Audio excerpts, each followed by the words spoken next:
Voilà, peuple congolais, chers amis, bambote na bino esika bozwami, ya bino ye yo Maserati, donc tobimi lisusu photo loba parce que là il est temps de parler.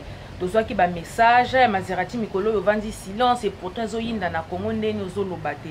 Bande ko kane to lobaka to zappe ba tchakute poto répétaka. Des fois faut moi silence, totali to analyser to sali pena après to bimise di bino. Donc vraiment lelo mandeko nanga makambo ze belé ya koloba vraiment donc vous pouvez sanga temps pena na expliquer bino makambo parce que là ça chauffe, l'heure est grave, le baya tuké, l'heure est très grave, l'heure est plus que grave. Donc mandeko nanga na ye pona fongola bino ba mbote na bino esika bozwami. Donc vraiment attachez vos ceintures parce que makambo ze minene. Moi animation ça là moi bien donc voilà. Bande konanga comme à mon habitude bino mo boyebi moi à chaque fois tant on a bête la bino ma solo na ça là toujours retour en arrière. Dernièrement na ça la bino vidéo na ça la live na page nanga to suka ki na ya attentat au chef de l'état, coup d'état manqué bobenga ngoni so bolingi avertissement fait donc nyon surtout basala ki mais c'est 15% concernant l'Antonov au Ezika ki wala. Bon bande koto ke pas à pas bon nanga pena na boke binyonso parce que faut vraiment que je vous explique na bandenge nanga po pena mutu nyonso à comprendre les enjeux gravité et si katozali pombo kezoki. Bon bandeko na Bukavu kuna bino mo bomonaki mais c'est 15% à salaki d'avant comme à Bukavu il était en mode Magellan mikolo to benge Diego Kao donc en train de voyager ba mission batindaki et simba kité mutu donc makole koma olenga moya zonga Congo ezaki te po mo yebaki ke China rambo babi kabibi abando zele na kingakati kuna donc abando luka ba stratégie nyonso ndenya osala mais finalement bakena otoka ya kotoka na Italie kuna na Rome azonga Congo azonga Congo ce qui s'est passé à kingakati bino mo boyebi esi na lobaki moya na bandelango esu exact parce que il y a plus important ya kolobela nani bakena na Bukavu siko na Bukavu kuna bandeko nanga na yebisi bino fallait Paul Kagame azala kuna fallait China Rambo Kabibi fallait azala wana fallait Museveni azala wana fallait na président moko nigérien fallait azala kuna parce que je vous explique bandeko nanga 15% yetango signa ki ba deal na yena Kabibi na ba Paul Kagame et tout ye abanda o signer bi signa lelo ça l'a rattrapé il arrive donc juste entre parenthèses na ebité si vous vous rappelez na sala vidéo moko boye na ebisa bino ke tango 15% à Kenda na Kigali kuna Paul Kagame à loba que j'espère que monsieur Tshisekedi tiendra ses engagements pour bayebi que 15% azalaka nzamba ba retirada parce que c'est pas un homme de confiance yependa donc à retirer la signature kanenge zala. Vous vous rappelez na betela isolongo c'était na loba faites attention pour Paul Kagame soka lobby ezalaka pambata loba j'espère que monsieur Félix Tshisekedi tiendra ses engagements de ce que nous avons signé. Je referme la parenthèse. Donc 15% yetanga kena signé na ba Museveni na ba Paul Kagame pour na koluka légitimité na libana mboka po vous-même vous savez que ba pesa ye pouvoir ya kopesa ba pesa ye kutu ba simbisa ya kosimbisa po mikolo Kabibi China Rambo a récupérer borne. A récupérer ngo par Monique marionnette wana tiaki wana pena osala bisala sala na Kabibi akomi bangela Congo koleka 15% pour ayo teka nyonso pour osala bisala sala bref. Signa na ye peuple congolais lelo est rattrapé. Arrivé na Bukavu kuna 15%, il s'est rendu compte de la gravité parce que ata kuto bazwaka esprit na ye ba memakango soki wapi mais air moko moni esprit zongi olobi après tout ba quand même andeko nanga après tout na quand même congolais makambo na poso sala penza te après tout to réfléchir makambo yindela ki kuna na Bukavu peuple congolais. Donc quand Félix est arrivé sur le terrain, il s'est rendu compte de la gravité, il s'est rendu compte des enjeux. Makamba signa qui est grave. Pour te commisiko destination yango banda tongo midi pourquoi te répéter rabino na ba vidéo. Félix a teki est ya Congo, Félix a teki siko to komi nango ngongango ekoki siko. Parce qu'au début c'était des paroles, on le disait. Biso to yebaki déjà pour les to bimba prophète bolo baba amen sika bova na banda kuna bino. Makambo esi to loba kango banda kala peuple congolais. Siko lelo est pris ezui forme na ndenge batia robé wa ministre de la décentralisation ya kipe makambo est kuna donc ba projet na bango bazalaki nango ya kokomisa est wana Tuchilonde Oriana bazwa ba minéraux na biso basalaka o balingi donc est-ce comme bien digablo na bango quoi. Donc peuple congolais to comme ce na ngongango Paul Kagame ebisi 15% bon c'est comme akamboza boye. Entre parenthèses aussi avant na koma. Pourquoi? Parce que tant 15% que na Bukavu il s'est rendu compte de la gravité des choses qu'il avait signé peuple congolais. Si quoi maï en tout cas Yakotumba vraiment un respect le sac aussi qu'osa vraiment le général Yakotumba bande konanga bo soutenir yepo bazo sala musala kitoko ba récupérer pena est wana pena donc bazo melisa ba Rwandais pe mana ebisi bino deux fois te bazo melisa ba Rwandais pe ma donc ba beni wana donc bazo rétablir la paix comme makambo Mamadou Ndala balabi héros national à sala donc c'est ce que Yakotumba azo sala kuna donc bande konanga to soutenir ba maïmaï na rekota appelle solo ngo mais comme naza hein to betango ka donc vraiment na ebisi bino na est kuna eza ya koyinda donc donc ils ont prévu leur balkanisation donc pena ba bomba batu ba sala bisala sala sikoyo tant ba Rwandais bazo kota ba Rwandais wana tant bazo kota po ba ki ko boma batu na est ya Congo ba maïmaï bazo telemela bango siko bazo kokate po ngonge koki ngonga na bango ekoki ya balkanisation 15% bo moto ezongi peuple congolais na zongi lesikoyo peuple congolais 15% bo moto ezongi amoni te eloko balingo beta eza faux après tout ba congolais ba quand même bandeko na ngai angati sasko mutu makasi na zoba na wana na yebisaki bino zoba moko apesa ba conseil moko ya zoba donc zoba wana donc ba entêté ye et tout 15% habité simbate toluka hein toluka eloko mususu toluka stratégie mususu mais o bolingo sala yango te Kagame ebisi donc yo comme sakana na biso yo moni biso ba dizengi na biso yo to pesi eloko to tie au place wana parce que tu voulais si faut servir ben terrain na biso to ebisaka ye ke baliaka na ndokite baliaka na ndokite mais 15% ye wana ayokite ayoka pouvoir 32 ans d'opposition donc enfin les Tshisekedi pe ba continue histoire que eux aussi il fut hein comme ba zo pe place wana ya présidence amona ba tapis rouge ba privilège ba benga monsieur le président loka kananga te na vie il est train d'être 15% et loka kananga te aller li signa siko lelo est rattrapé.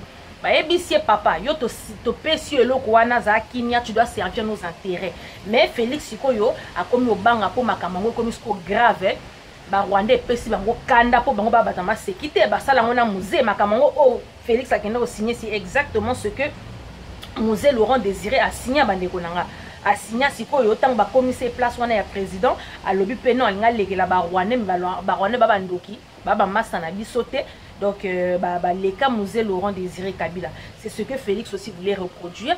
Si koyo, tangu ati entêtement et toi, la yende yanke quoi, yende ko, tu n'as pas l'armée avec toi, tu n'as pas le budget avec toi, tu n'as pas les finances avec toi, tu n'as rien avec toi. Et là, comme côté personne, osana batu pena ba batu no ya sûreté pemeni na yo. Augustin Kabouya, Jean-Marc Kabound, bangomi balé si ba sombi bango ba comment na bango bato ba Rwandais. Les premiers qui vont sacrifier Félix, ce sont ces deux aventuriers. Wana po bango voilà ce que donne le pouvoir.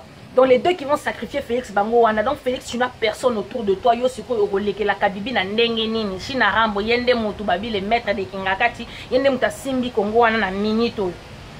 Donc basali ba stratégie na bango siko balinga ba boma Félix na yena fongola bino. Félix il était censé mourir na nini na Antonov wana bande konanga bazala ki kuna na ba Vital na ba Dirkab na Vital Kamere bango nyuso baki na Burundi na Bukavu kuna na ndenge nini na mystère nini Vital Kamere yesko akimela ki na ndenge ya Burundi po ya bimaki na ndenge ya Burundi pe yokote la biso na ndenge ya RDC alors bazaki bango nyonso to kuna na ndenge Antonov wana ezikaki. Maintenant basali orchestré loko na bango balobi bon comme ce garçon là il commence à jouer avec nous ayobi biso ba plan na biso siko photo leka il faut ka to boma et tout ça siko yo garde du corps na yewana bon na garde du corps moko boy ba bomaki qu'on a tué yende mutatimbi qui Félix presque matin avion wana te depuis Njili azwaki appel coup de fil azui coup de fil depuis Njili presque matin avion wana te po ba olingo bomo na avion wana ya wana ba bomaki garde du corps wana po ye mutatimbi qui 15% na ndenge bomoni ke non Antonov wana limwaki après Ziki et tout ça là comme on a ba taliban bazo lela Jeep blindé ya presse na bango bazo lela Jeep donc bato nzala vraiment laisse tomber bato belé bazaki na Antonov wana bato y en a qui ont perdu leur famille, y en a qui ont perdu leurs parents, leurs femmes, leurs enfants na kati Antonov wana po boyebi ki ba Antonov wana ezala ba fula hein ezala ba fula donc OK kota kaka donc bato belé bazala na ba Antonov wana bakufa ki bango bazo lela Jeep. Mais bizarrement peut-être to moni pe na ba dépouille na ba épave ya avion to moni épave moko boye ya Toyota alors que biso surtout to mona ki na ba réseaux sociaux kané ba taliban ba sala ki ba fête na ba ouais la Jeep de truc et ça qui Lexus to yebi que avion Jeep blindé ya 15% ça qui Lexus à notre grande surprise biso to moni ba épave ya Toyota bref entre parenthèses ba la Jeep alors que ba to belé ba kufaki wana na salika retour en arrière bande konanga. Donc tangu raté Félix wana Félix azomi na Kinshasa donc somme na yebisi bino Félix azoko kolia te Félix azoko komelate Félix aza bien tazo la lisute donc misuka ka boye gapo ayebi très bien que balinga ba lekaye na kobanga wana na tiaka ngo na page nanga qu'il était aux États-Unis mais ba taliban bino kaka au fake news à la fin c'était confirmé qu'il était aux États-Unis donc tant que lobara makambo on sait de quoi on parle to yebi makambo ya robinise la bino bref Akimi aux États-Unis pour que nous senga secours et pas Donald Trump. Bande konanga, il a fait 3 jours aux États-Unis pour senga doléance donc et simbité Donald Trump il a dit je ne vais pas te recevoir na boya boyina. Donald Trump a boyina pour yebi que yo ozano donc yo on est l'autre côté. To retraité tu n'es pas mon homologue wa égal na ngate wana poité to sola nina. Donc et tout ba peur ko banga wana peuple congolais. Donc je pense que je vous ai relaté un peu les faits hein, de comment c'est en train de se passer tout ça là au secours partout donc les oyina mabe. Entre temps peuple congolais bomoni il y a tomoni ba les Burundais, l'armée burundaise, ougandaise, tanzanienne bakoti sikoyo na Congo wana po ba yosa guerre bande konanga est-ce que biso tozana posa na bango po ba yosi lisela biso guerre tozana ngo na est ya Congo bande konanga na yebisi bino ba mai baza wana bazo melisa bango pema bazo kokate Félix Tshisekedi na yebite na bisala sala na ye azo il fait n'importe quoi peuple Congo Félix démissionne ko papa ozo kokanote oyo kufa no na makambo se belé peuple congolais nazo ya bisala sala aki okotisela biso ba Ougandais ba Tanzanien ba Burundais na Congo wana po ba ke pour faire la guerre à l'est du Congo. Est-ce que biso tona posa na bango babi ONU ils sont sur le terrain wana pourquoi eux ils veulent pas bango ba tomboli maboko ba lobi biso to ko bunda bitumbate.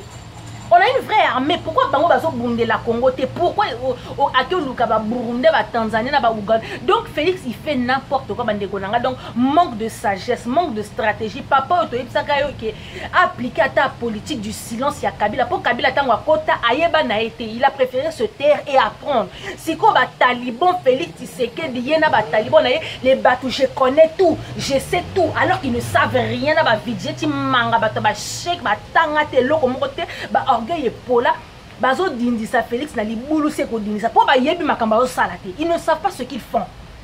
Bref peuple congolais na minute on a so Sabino eza ya koyinda parce que il y a un mandat d'arrêter contre Félix Tshisekedi Tshilombo po bato a PPRD ba lobby que non eza haute trahison makambo Félix asali bo yoka libala bo sembo Félix donc comme baraté ya koboma si code malumalu qui se rappelle de malumalu nenga koma tétraplégique nenga koma kizenga koma légumes ali bongo si Félix Tshisekedi code malumalu donc so ka kebité a koma malumalu so ka kebité bazo bomaye donc il se passe quelque chose donc naebi sibino balobi il y a un mandat d'arrêter contre Félix Tshisekedi Nengezana parce que comment il s'est permis de faire rentrer tous ces armées-là dans notre pays sans consulter le Parlement. Et bandi non de quel droit donc ça veut dire que Eza Yakoyinda pour monsieur 15%.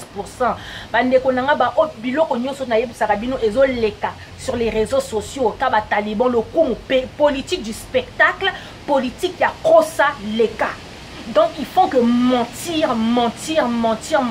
pour vous aveugler.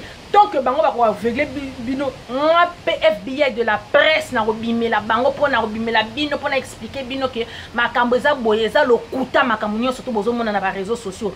Félix Tshisekedi, il est dans la merde jusqu'au cou. Donc, et quand donc, Awapenda, il est là.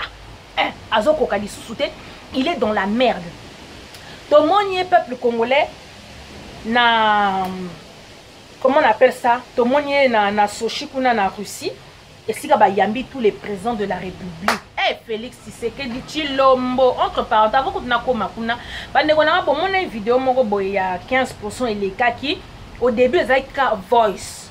Oh, et tout, il est en train de dire que non, Kabila et tout, Aza stratège et tout, il va la faire à la Poutine.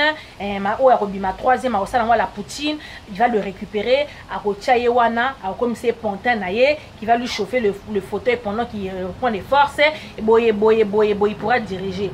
Makambo Tolobarango Tongo Midi pourquoi te Tolobarango Tongo Midi pourquoi c'est le Pontin de Kabila qui est en train de chauffer le bon à Kabila. Que c'est Kabila qui dirige tout depuis Kingakati. C'est Kabila qui a la télécommande de la RDC depuis Kingakati. Bande konanga tongo midi pourquoi te répéter kango. Bino ba taliban bo finga biso ba haineux ba nyonso ba comment nyonso tout bo finga biso.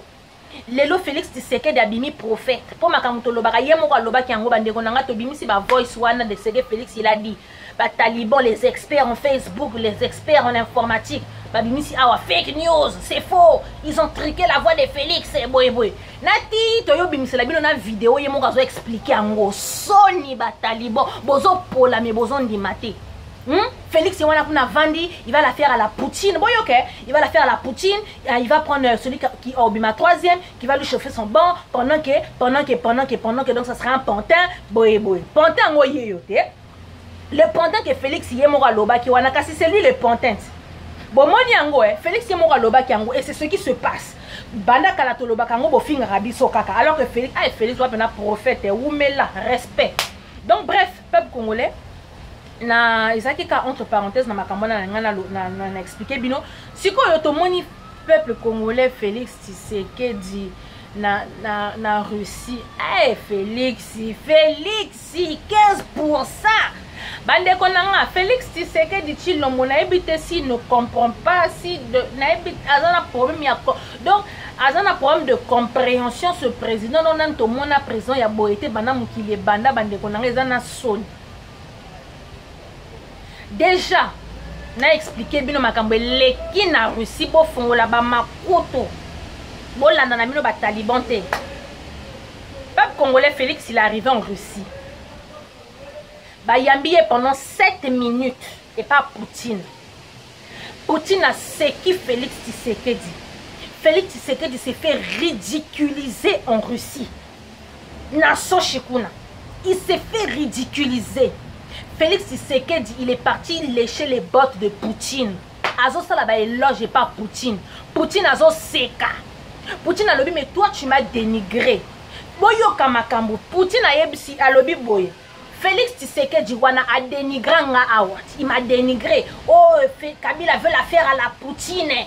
Kabila boye, tu m'as dénigré. Tu t'es moqué de moi. Donc, naïbité. Mais Lélo, tu viens me faire du lèche-bot, peuple congolais. Boyoka. Félix Tshisekedi va tout nier kuna. Et tout vous donc, à la base, il fallait yambaye pendant 45 minutes. Il y avait plusieurs présidents, bon, na ba photo. Donc, c'était de l'ironie, quoi. Bon, ce que je vous avais expliqué, kuna makambo lega qui na onu kuna. C'est exactement ce qui s'est passé encore kuna na ba russe. Félix Tshisekedi, c'est le dindon de la farce. Ye aza mutumoko boye bazo utiliser ye ayebine makambo bazo salate il ne sait pas pourquoi il était parti en Russie. Moi nabitinda garçon de course il ne sait pas pourquoi il était parti en Russie parce que chers amis boyebi ke Kabibi na Poutine baba master président de la Chine na Kabibi baba master ba bras droit penza ya Kabibi bango wana boyebi yango siko 15% garçon de course moi nabitinda Batindi ye kende na Russie, il ne sait pas ce qu'il était parti faire là-bas. Bikenda kenda. À Kepe, va poser. Donc, le truc, hein, pour vous dire, fallait pas yambaye pendant 45 minutes. Peuple congolais, bah yambaye pendant 7 minutes, ils ont compris que oh pena, donc signé kaka ok. Poutine a posé Félix ma question. Yoka avant que tu Félix. Félix après tout, et pourtant tu as grandi avec les enfants de Mobutu quand même. Oui, mais quand même moi luxe. Bande Konanga Félix Tshisekedi, pendant 7 minutes, il a fait des éloges de Poutine. Azo Koumisane Poutine. Azo Koumisa ici ka ba accueillir ye. Bande Oko lokate. Tata Oyo ba lokayete na ebite. Un président soi-disant entre guillemets de la RDC, Mboka Munene lokola Congo bandeko. Azo yo ki sabiso soni ata kuti na époque ya Kabibi bezaki pe boyete. Moi charisme. Azo Koumisa chambre d'hôtel, les toilettes, les WC. Bandeko, je sais pas si vous vous rendez compte de ma Kamunazoloba. En fait, non, n'a expliqué, mais ils ont personne en fait. Ça m'énerve le fait même de vous expliquer ça. Félix Tshisekedi a quelque chose là. Donc, luxe, à cause Soutoukel. Azo Ibsa Poutine, merci de m'avoir accueilli. Il fait du lèche-boche à Poutine que quand j'étais président, quand j'étais nommé président, le premier président qui m'a félicité, c'était toi. Alors qu'à Bossani a fini à Poutine. 15% Bossani qui a fini à Poutine. Nous Bossarana Poutine. Bon, yo kanisi que Poutine a mastana yo. Le président qui va te belé babangaka. Yo kanisi que Poutine a un niveau na yo. Hein? Poutine a un niveau na yo 15%. Azo sa ba éloge à Poutine et tout voilà, le premier qui m'a félicité, boye boye, merci, merci naninga boyambi biso, hôtel de luxe, chambre de luxe, les toilettes de luxe, boye boye, un président bandeko nangai na yebite. Na yebite. O peka toza ba jaloux, o peka toza ba haineux. Batuni Poutine a tuni 15%. Êtes-vous le président de la RDC? Il dit oui. Je fais confiance à Joseph Kabila. Poutine a répété, êtes-vous le président de la RDC? Il a dit oui, on dirige le pays ensemble. Poutine a banjo seka. Poye, il ne comprend pas le russe, anglais, paye, ayebi na été, donc il faut nier sur la traduction. Nazoya. Poutine babanjo seka na été sur botala ki vidéo bandeko na ngai boyo kaso. Ay Félix, papa. Oh, bref. Donc, en tout cas, peuple congolais, il y a ma question, hein. Êtes-vous le président de la RDC? Êtes-vous le président du Congo? Il a dit oui, je fais confiance à Joseph Kabila. Poutine a reposé la question. Êtes-vous le président du Congo? Alobi oui, on dirige le pays ensemble avec Joseph Kabila. Poutine a banjo seka, abi en tout cas. Merci. En tout, dialogue na bango peuple congolais, ça a duré 7 minutes. 7 minutes top chrono. Poutine a dit bon, viens signer. Hein? Pour garçon de course, il y a Kabibit. Donc, Poutine, Azana, comment ça s'appelle? Poutine, il a objectif d'aller construire une centrale nucléaire en Éthiopie. Donc, en Éthiopie, non. Excusez-moi, il veut construire une centrale nucléaire na Burundi et au Rwanda, pas au Congo. Si ko bango bazwaka matière première na biso ekende na Rwanda na Burundi kuna. Donc peuple congolais, yé garçon de course batinda qui yo kende au signé kaka. Po c'est lui la marionnette, c'est lui le garçon de course. Comme Yonde Moutobati, au moins étiquette, il y a président qui est signé. Mais sauf que Félix, il est en train de signer les signa. Il a mis notre pays en guerre. Peuple congolais, Félix, donc quand je vous dis que il fait n'importe quoi, na Kabila bande qu'on a bisino Kabibi azoba comme ko bange la Félix. Kabila azobanga Félix a comme donc Kabila a comme un souci koleka Félix. Kabila lobi soki na tiki garçon oyo. Congo nyoso ko brada ngo surtout soki ba kutani kaka na Donald Trump na yebisi bino Félix a koloba tala. Zwa Congo nyoso na signé nanga, fais ce que tu veux. Donc Kabila kuta zo banga, alors il faut que je revienne. Non, bah précipiter retour ya Kabibi pour garçon de course wana azo sala bi sala bande konanga atabino moko président ya boy. Félix il fait n'importe quoi. Il ne maîtrise rien. Il ne maîtrise rien de ce qu'il fait et cet homme-là, il est en danger. Aza en danger. Siko awa, balobi siko bazo traduire siko un président, on traduit un président soi-disant un président de la République en justice parce qu'il a fait rentrer les militaires d'autres pays dans son pays sans consulter le Parlement. siko o liba la coalition o akena ko sala na FCC za coalition ya modèle nini. Donc siko ki président yango ya Félix Tshisekedi du peuple congolais eza nango kaka ya ba photo ya ba nini tozo mona kana ba réseaux sociaux akutana kina intel ti lelo ka to kana système ba trafic d'influence. Hein? Trafic d'influence ya ba kosa leka akanga ki photo na Poutine. Tout le monde na ba réseau boko ça lisusu ezalaki photo montage. Donc bango le coup le fait donc eloko donc ba senzi quoi. Bandima kate peuple congolais bandima te que non lelo Félix akokutana na ba Poutine akokutana na ba Sassou obi ke na Sassou aseki boy tunanga ne makambo eleki kuna na Russie. Dans ba poser ba question ba tunyo surtout ba président so seka ba o loba me goigo yo penda toza na chance te. Siko Chilomboye wana kuna tanga moni Sassou oh mon papa homologue yoka Sassou. Mais toi il faut vraiment faire attention hein. Quand tu parles ce que tu dis il faut faire attention vraiment hein parce que c'est pas possible hein. Yoka mais non papa homologue mais non mon papa Sassou a ce qui est kuna ba président yo so ba ce qui est kuna. Il fait donc il ne maîtrise pas ce qu'il fait. Tout le monde peut akutani na président serbe. Président ya Serbie. Président ya Serbie, on est basé qui interprète Moro Boye. Au début, le président serbe voulait parler en anglais avec Félix. Et moi à comprendre que niveau anglais pena kokoso. Donc c'est même pas la peine. Donc il a rien obtenu du président serbe. Quand il ba photo, il était avec le président serbe.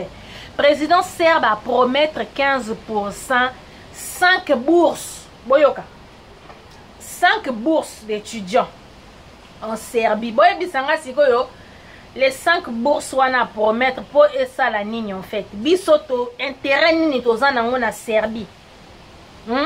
Les 5 bourses là dont on a 5 étudiants tamso na Mbujimai, na Kabeyaka Mwanga, na Kananga. 5 étudiants, allez-y quoi, voilà les 5 bourses qu'on a promis à monsieur 15%. Donc une fois de plus, échec total. Ce monsieur, personne ne le considère, personne ne lui fait confiance. Kende va t'émanciper de Kabibi, va récupérer, donc Kende va t'émanciper. Pour Ozoye Bamakambozo Salate, parce que le président c'est Kabila. Poutine a dit Félix Tshisekedi dit ok, je parlerai au président Joseph Kabila. Pour me poser question 2 fois. 2 fois, peuple congolais. Êtes-vous le président du Congo? Oui, je fais confiance à Joseph Kabila. Au comprendre, Poutine a rebané les sous. Êtes-vous le président du Congo? Alors oui, nous dirigeons le pays ensemble avec Joseph Kabila. Poutine a ébissé, ok, je parlerai avec le président Joseph Kabila alors. Oh, sonité. Oh, sonité. Sassou et lesquels Sassou et ébissé, mais mon fils, il faut faire attention à ce que tu dis, hein. Sassou à l'obac. Mais oh mon papa homologue, mon papa homologue entre lui pour il croit que Aza homologue à Sassou Nguesso. Mon papa homologue, Sassou il faut faire attention. Donc Sony, donc échec encore cuisant, échec total. Il y a monsieur 15%.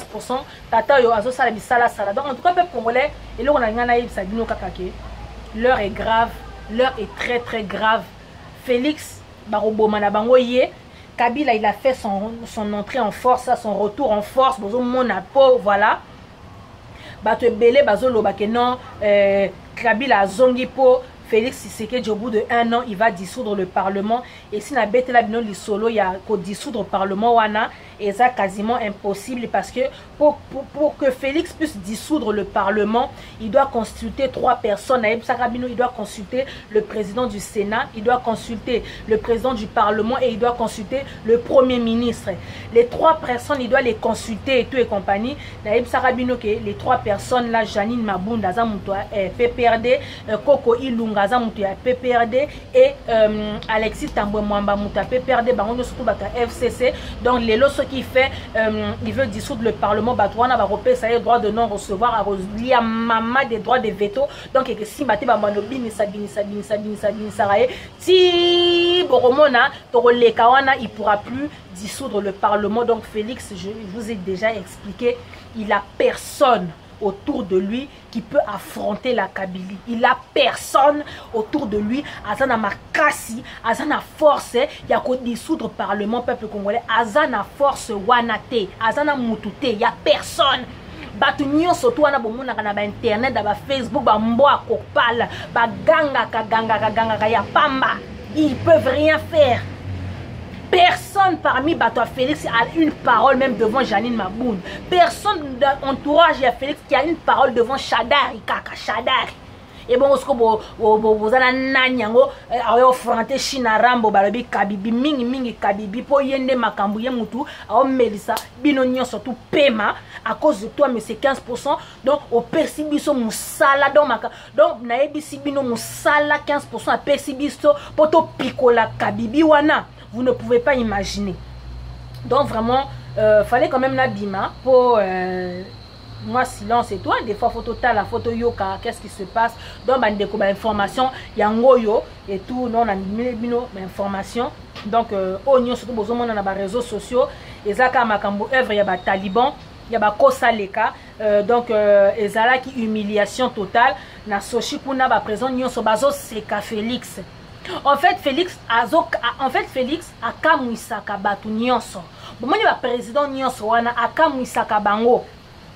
En fait, tant que Félix Aye, quand il arrive au milieu de tous les présidents, bah Taliban, bah la Sarabino, bah photo, bah vidéo que non, ah bah tout le monde se la Félix T, bah tout bah quand moi café, oh mais que ça le quoi oyoka sango, ya zoba moro boya sala makamoro ya zoba donc boyoka eka na sango, bomona eka na musika na ba TV tout. Siko imagine siko yo siko za rêve na yo za au mona siko zoba en personne pour yeba.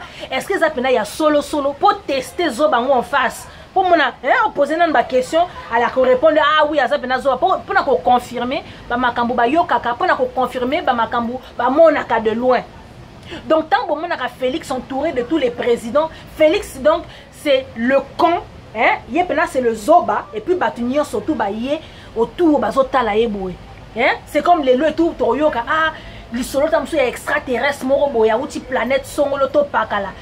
Batie siko na zo biso nyoso to ya na zo wana to poto bandotala ah extraterrestre ngonde yeyo. C'est ce qui se passe avec Félix Tshisekedi. Donc tant bon na ba fête ba photo na ba vidéo ba taliban ba la kisaka bino donc biso c'est qui saka biso et c'est qui saka biso pona ba coup de fuite aux zoaka na ya batu bazala sur le terrain na ba compte rendu to zoaka to seka ka to yokela Félix na mawa Félix fallait hein na nini na sochi kuna fallait kaka loba que voilà on est venu voilà je prends compte de tout ce qui a été dit ici. Je vous laisse avec le ministre des Affaires étrangères pour vous développer. Si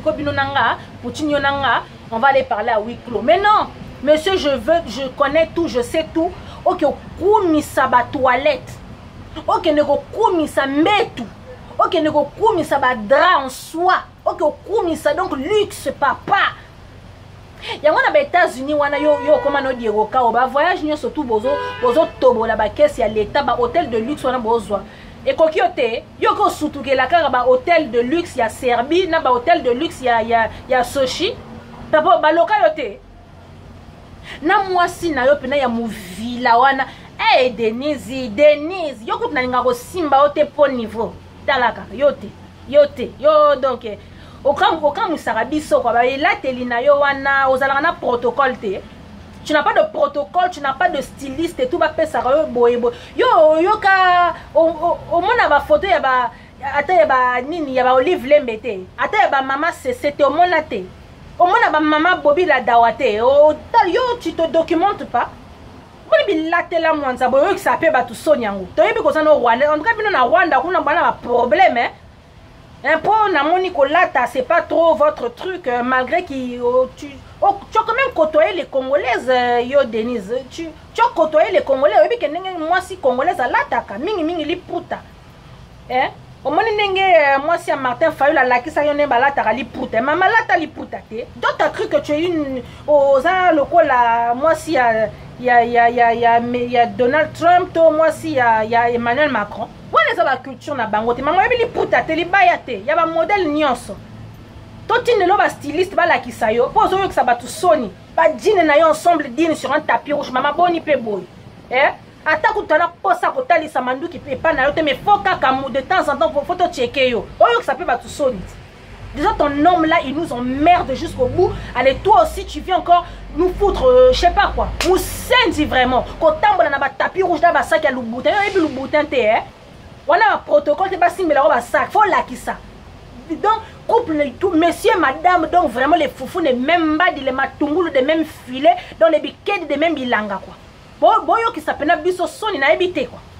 Donc en tout cas peuple congolais il y a binoye au Maserati biso to ya rapoto bimisa. Donc en tout cas le voyage à Sochi de Félix Tshisekedi c'est soldé encore zéro hein. Pour on a tout le temps on a zéro et l'autre côté à kokite makambute ba yambi ba présent sous 45 minutes 1 heure du temps il y a 7 minutes il y a pamba Poutine a dit je parlerai au président Kabila yote comme yo lobby que vous dirigez ensemble comme yo zo kokano makambute et tout et puis Félix na habité tu peux pas trouver les apprentis ou yo que l'attaque anglais ango ba no traduire yo petit wapi ba traduire tout on te faire des traductions jusqu'à où hein bilo si makamba anglais wana tu trouves un maître à la maison tous les jours qui t'explique hein qui oye ko l'attaque anglais o se défendre interprète tu vois parce que quand on t'interprète malgré interprète en ozo kokate bien qu'on l'attaque anglais et ça le moins bien peu et pour comprendre au moins ce qu'on te dit ou comprendre ce que tu signes donc peuple congolais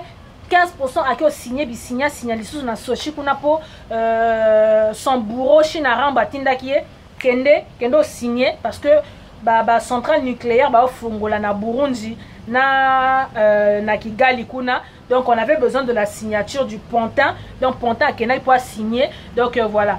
Donc et puis mbongo prometa qui c'est des promesses hein. C'est tout le temps des promesses.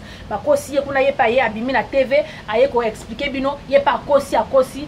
Donc vraiment peuple congolais na yebisi bino eza ya koyinda mais je venais juste vous dire que match eza bien.